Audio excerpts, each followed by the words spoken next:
What's up, comic and pop culture fans? This is James with Hunter Comics, and we're talking about retcons. Retcon, of course, is when you get such a drastic, radical change to a character that feels completely out of left field. And the thing is, sometimes they work and they become historic, and sometimes they don't work, and they kind of also become historic. The thing is, though, these writers have to try. I like when I see writers shoot for the fences, and even if it doesn't work, they still tried, man. They're at least trying to reinvent the wheel. Don't forget to like and comment on this video. You could be a winner of the first full appearance of Venom in a 9.8. Also, moving forward, I am going to have an auction end every single day on my eBay. So if you want something to bid on, I've got some pretty big boys up there that start at just $1 with free shipping, and they're ending at 8 p.m. every single night. Should be a lot of fun. Here's the link. First one I'm going to give you is one retcon that works really, really well. This is, of course, Alan Moore's take on Swamp Thing. So Alec Holland is Swamp Thing, or so we all thought or had no reason to not believe. He gets tossed in the swamp, becomes a monster. You know the story. Well, Alan Moore decided, okay, what if we actually made it so Alec Holland really did die that day in the swamp, and Swamp Thing that we know and love is just a plant that captured a little bit of Alec Holland's consciousness, and he thinks he's Alec Holland. This gave Swamp Thing such an existential crisis. No one saw it coming, and it really allowed him to go in whatever direction he wanted to go. Villain, hero, he chose hero, and we've been praising that book ever since. All right, I'm going to give you one that does not work. Brian Michael Bendis made Rogal Zar. Yeah, do you even remember this dude? No, you do not. Responsible for the destruction of Krypton. Kind of weird that a villain of the month, maybe even just villain of the week, would get such a big role as being responsible for the entire creation and origin of our biggest hero. I get it. You're trying to connect your newly written villain to something that's going to resonate with us. I think a lot of people thought that this was taken way too far to have it go to this random character here. Doesn't make any sense, but I get it. You had to try.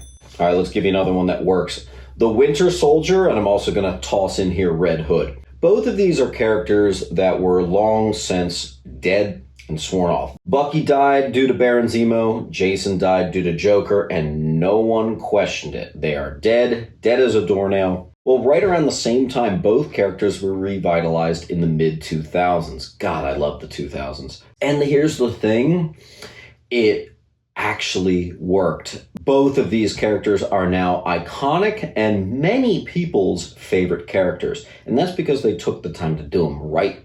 A lot of times when you bring a character back from the dead, it can seem to step on the legacy. Well, both of these didn't do that. And now we get movies and shows and even video games about these characters. That's a telltale sign that something worked. Let's give you a bad one. Norman Osborn shacking it up with Gwen Stacy. Why? Why did they feel the need to do that? I don't know, man. But we did get the whole offspring of Norman and Gwen arc. But I think it's just those couple panels of Norman and Gwen that's more unsettling than the actual story itself. Because if you can get over that one aspect, it's not a terribly written story, but the start is just so unbelievably unnecessary that it's just too uncomfortable for a lot of people. I'm going to give you guys one that you probably don't even know is a retcon. Did you know that Magneto, being a Holocaust survivor, was actually a retcon? This was not part of Homie's original origin. This was retcon to be part of his origin, and it started an unbelievable push to making him one of the most understood villains of all time. I think he's probably Marvel's best villain, and a lot of people agree with me. And I honestly think some of the origin massively plays into that. Can you imagine him without that key detail to his deal? It makes him a victim. It makes his hatred a bit more understood. Stuff like this always makes me wonder, what existing characters do we have that haven't had a massive overhaul that'll now redefine them later on? We'll see. All right, I'm going to give you another bad one. This was in Secret Invasion, which I actually liked. I think actually most people did like, but there's a pretty bad plot hole. The Skrulls now have the ability to absorb the powers of those they imitate, not just their looks. Now you got to remember, entirely leading up to this, the Skrulls were able to look like whoever they imitate. Sure, it's well known, but they couldn't just grab their powers. Now they do explain it. They have to work at it, and it's a process. But I do think that this undermines a lot of previous Skrull stories. You had Pybok the Power Skrull, you had Super Skrull, but they were different. They were one-offs. Now any Skrull can seemingly get the powers of Captain Marvel. Any Skrull can get the powers of Sentry. I feel like there was a way to still do that and handle it better. I don't know. All right, big one here. Here's one of the ones that really works. Mr. Freeze becoming a tragic character who just loves his wife, man. This is actually not a comic thing, but actually an animated series thing. Heart of Ice, one of the best episodes written in any animated format. Mr. Freeze was just a thief when he was originally written. It was pretty boring. Cool character, cool suit, but pretty boring. He's gotten a lot of changes over the years to his costume, which made him look better, but here, finally, we got a change, and the legacy is very impactful. I'm really glad he's not just a thief anymore. I wonder what other villains could get the animated series treatment. Here's a bad one.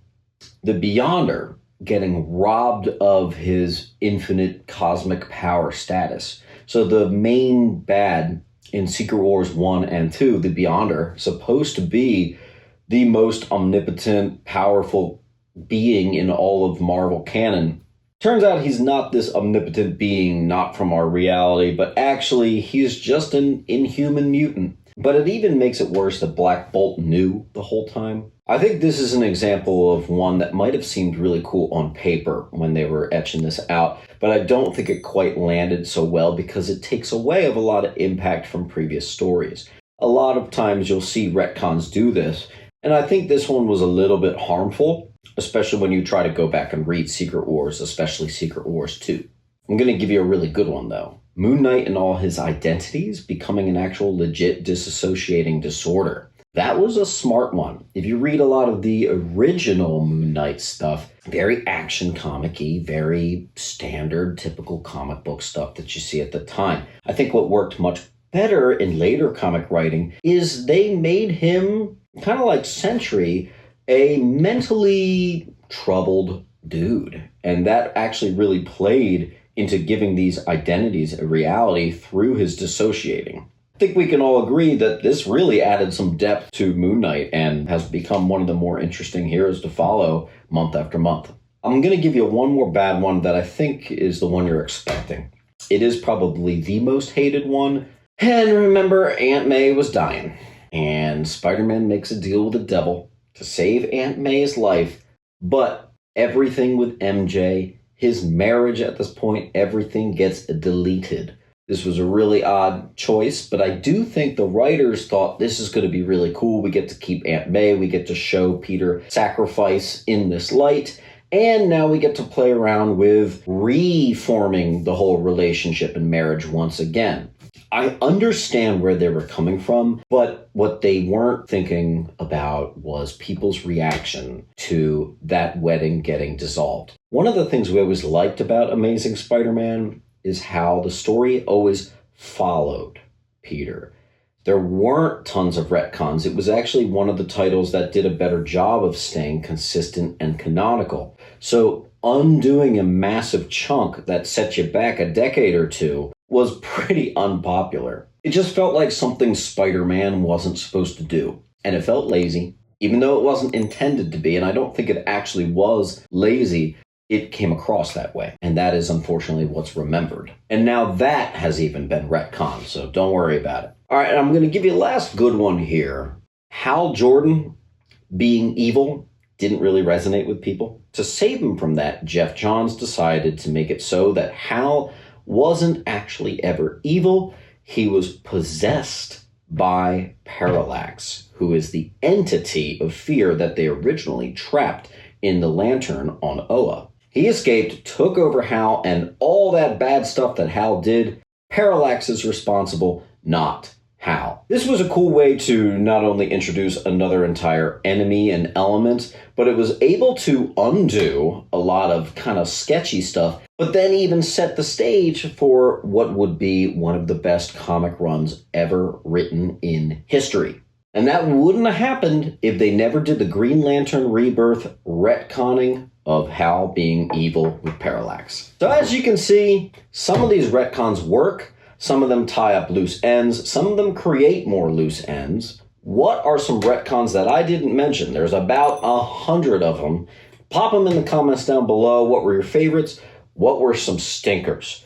I'll see you at the next video and keep on hunting. Make sure to come on down to Sentiment Depot's Antiques and Collectibles, located at 238 West Delaware Ave in Pennington, New Jersey. Find so many great books for just $1 and the lowest prices on key comics around. Enjoy a huge selection of graded comics priced up to 20% lower than current fair market value. We are open from Wednesday to Sunday, closed Monday, Tuesday. You got a collection you want to sell? Bring that too. Can't wait to see you there.